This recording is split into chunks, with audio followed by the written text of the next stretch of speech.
नमस्कार दोस्तों, मैं विशाल ज्योति आप सभी का बहुत बहुत स्वागत करता हूं अपने एजुकेशनल यूट्यूब चैनल जिसका नाम गुडविल कॉमर्स है। दोस्तों, आप सभी को पता है इस चैनल पर कॉमर्स की पढ़ाई कराई जाती है क्लास 11th, क्लास 12th या बीकॉम की। दोस्तों स्पेशली मैं बोलूं तो बिहार बोर्ड के स्टूडेंट्स के लिए बहुत ही इंपॉर्टेंट है ये चैनल। दोस्तों वैसे सारे छात्र जो 2022 में बोर्ड एग्जाम देने जा रहे हैं कॉमर्स पेपर के साथ, उनके लिए बहुत इंपॉर्टेंट। जी हाँ दोस्तों, अगर आप बिहार बोर्ड से पढ़ाई कर रहे हैं और 2022 में 12th बोर्ड का एग्जाम देने वाले हैं तो आप जल्दी से जल्दी हमारे इस चैनल को ज्वाइन कर लीजिए ताकि आपके एग्जामिनेशन में आपको अधिक से अधिक नंबर मिल पाए। अगर आप ज़्यादा से ज़्यादा नंबर लेना चाहते हैं और ज़्यादा से ज़्यादा नॉलेज आप लेना चाहते हैं, अपने कॉन्सेप्ट को पूरी तरीके से क्लियर करना चाहते हैं, तो आप हमारे इस चैनल से ज़रूर जुड़िए दोस्तों। तो दोस्तों ये सेकेंड वीडियो है हमारा जो आपके मल्टीपल चॉइस क्वेश्चन से रिलेटेड है अकाउंटेंसी पेपर का। जी हाँ दोस्तों, आप सभी को पता है अकाउंटेंसी बहुत ही महत्वपूर्ण पेपर है और अकाउंटेंसी में आप अगर आपका कॉन्सेप्ट क्लियर है तो आप अधिक से अधिक नंबर उठा सकते हैं। इवन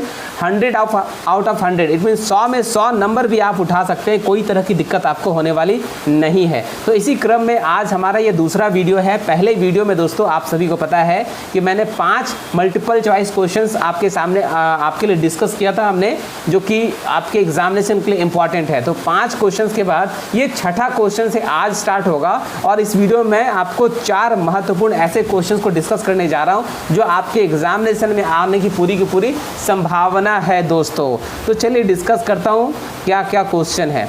तो दोस्तों क्वेश्चन नंबर 6, एक क्लब द्वारा प्राप्त आजीवन सदस्यता शुल्क है। इसको इंग्लिश में पढ़ दो दोस्तों। Life membership fee received by a club is, मतलब एक क्लब के द्वारा जो लाइफ मेंबरशिप फी रिसीव किया जाता है ये होता क्या है, आइए डिस्कस करते हैं। तो दोस्तों 4 ऑप्शन है। ऑप्शन ए रेवेन्यू रिसिप्ट, तो दोस्तों ये तो बिल्कुल नहीं हो सकता। पूंजीगत प्राप्ति मतलब कैपिटल रिसिप्ट्स, ये होगा, ये सही आंसर लग रहा है। और ऑप्शन सी, और भी ऑप्शंस को चेक कर लेते हैं नॉलेज के पर्पस के लिए। ए तथा बी दोनों, ए एंड बी बोथ, ये गलत है, ये आंसर नहीं होगा।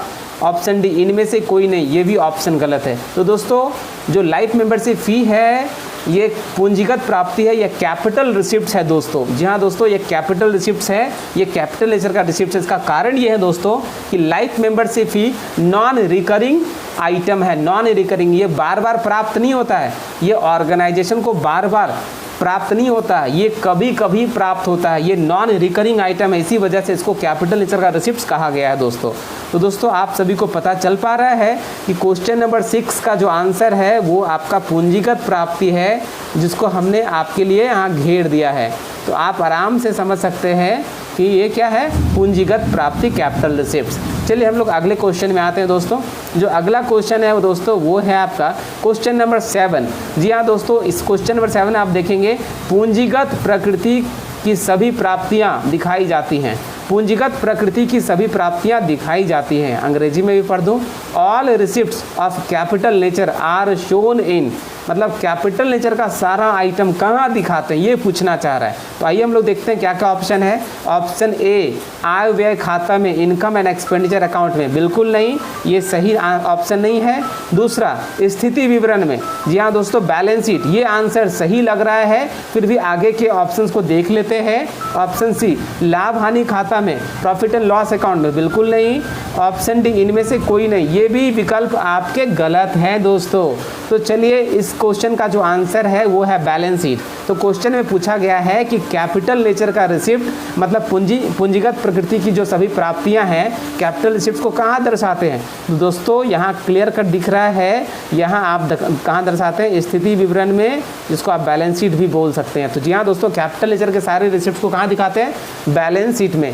कैपिटल नेचर का रिसिप्ट एक्चुअली ऑर्गेनाइजेशन के लिए लाइबिलिटीज होता है दोस्तों। कैपिटल नेचर का जो रिसिप्ट होता है ये ऑर्गेनाइजेशन के लिए लाइबिलिटीज होता है, तो बैलेंस शीट में ही जाएगा। तो चलिए दोस्तों अब अगले क्वेश्चन की ओर आगे बढ़ते हैं।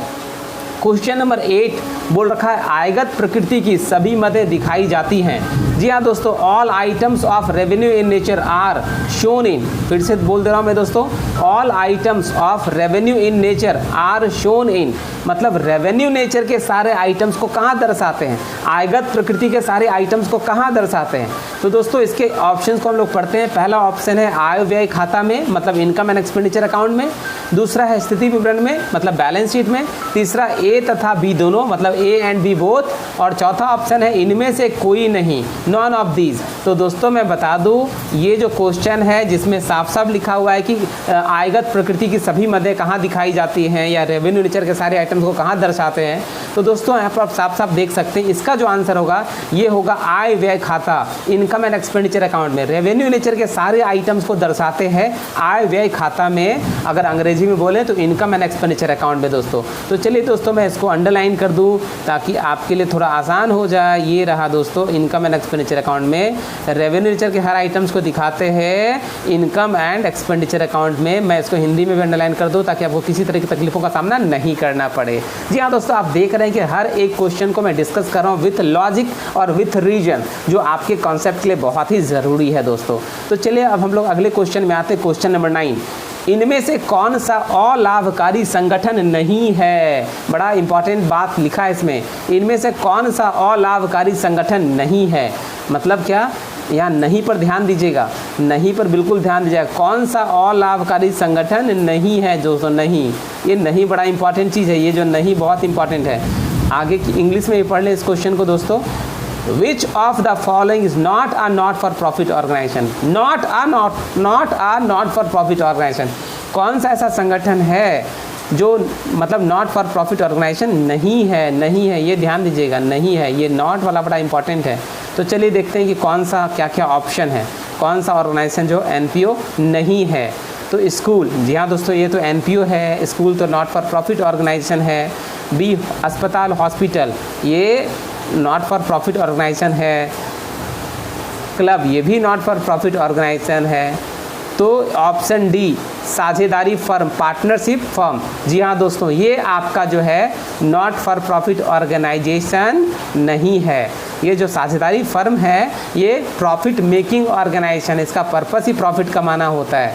तो साझेदारी फर्म इसका आंसर होगा, इस क्वेश्चन का आंसर होगा साझेदारी फर्म। साझेदारी फर्म मतलब पार्टनरशिप फर्म एक ऐसा ऑर्गेनाइजेशन है जिसका उद्देश्य प्रॉफिट कमाना है, इसी वजह से ये नॉट फॉर प्रॉफिट ऑर्गेनाइजेशन के दायरे में नहीं आएगा और ये नॉट फॉर प्रॉफिट ऑर्गेनाइजेशन नहीं है। तो चलिए दोस्तों मैं इसको भी आपके लिए थोड़ा इसको अंडरलाइन कर दूं ताकि किसी तरह का दिक्कत ना हो, किसी तरह की आपको दिक्कतों का सामना नहीं करना पड़े। ये रहा, मैं इसको अंग्रेजी वाले पोर्शन को भी कर दे रहा हूँ ताकि आपके लिए कोई तरह का प्रॉब्लम ना हो। तो पार्टनरशिप फर्म एक ऐसा ऑर्गेनाइजेशन है जिसका उद्देश्य प्रॉफिट कमाना होता है, इसी वजह से ये नॉट फॉर प्रॉफिट ऑर्गेनाइजेशन नहीं है। तो दोस्तों अभी आपके सामने मैंने कुछ महत्वपूर्ण प्रश्नों का डिस्कशन किया, जो कुछ इंपॉर्टेंट क्वेश्चन ऐसे जो 2022 में आने की पूरी संभावना है, उसको मैंने विथ रीजन एक्सप्लेन किया। मुझे इस बात का पूर्ण भरोसा है कि आप लोगों का आज का ये वीडियो बहुत पसंद आया होगा। दोस्तों अगर आप सभी को मेरा ये प्रयास अच्छा लग रहा हो तो प्लीज़ आप हमारे इस चैनल को ज़रूर से सब्सक्राइब कीजिएगा